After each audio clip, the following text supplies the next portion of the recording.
The number of deaths linked to the drug surged from 42 in 2012 to 418 in 2015.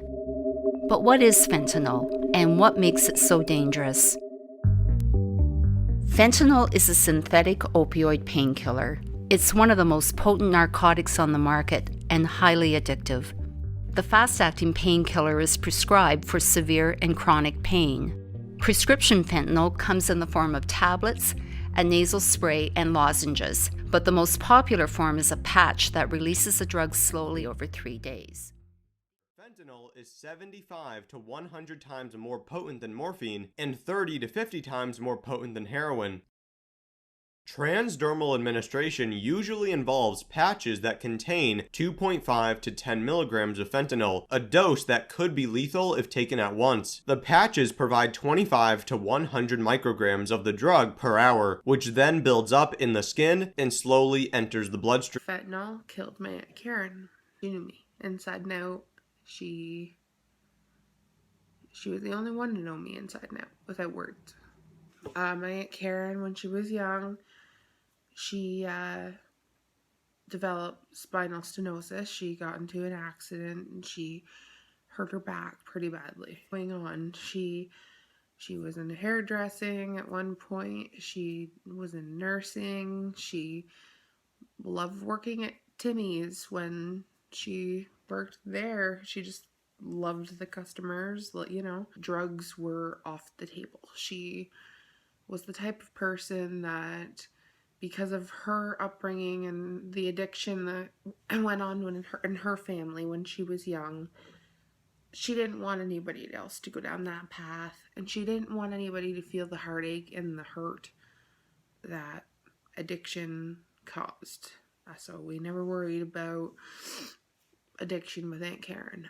She needed it, so she was on insulin. She was on baclofen, which is a muscle relaxer. She was on hydromorphone. She was on oxycodone, and last but not least, she'd ask for more, as in upping her dosage. She would need a dosage up because it didn't work anymore. My Aunt Karen became addicted to her prescription medication.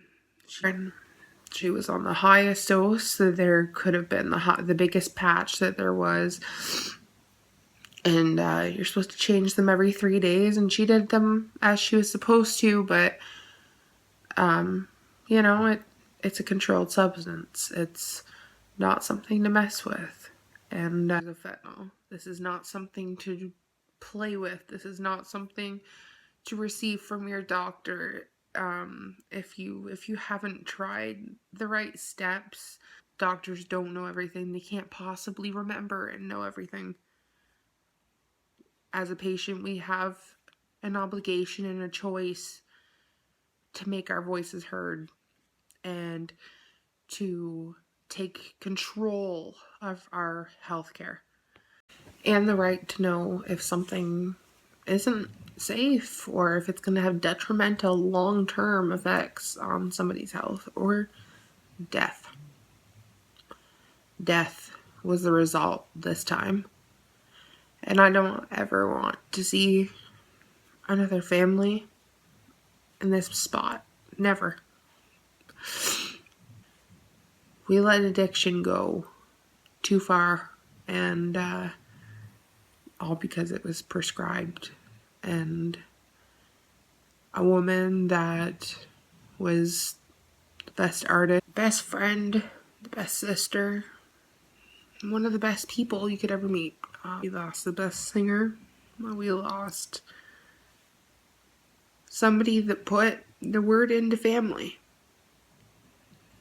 All because of a drug she thought was safe. My Aunt Karen was only 41 years old. And because of her doctor and her fentanyl for her pain, she's not here anymore.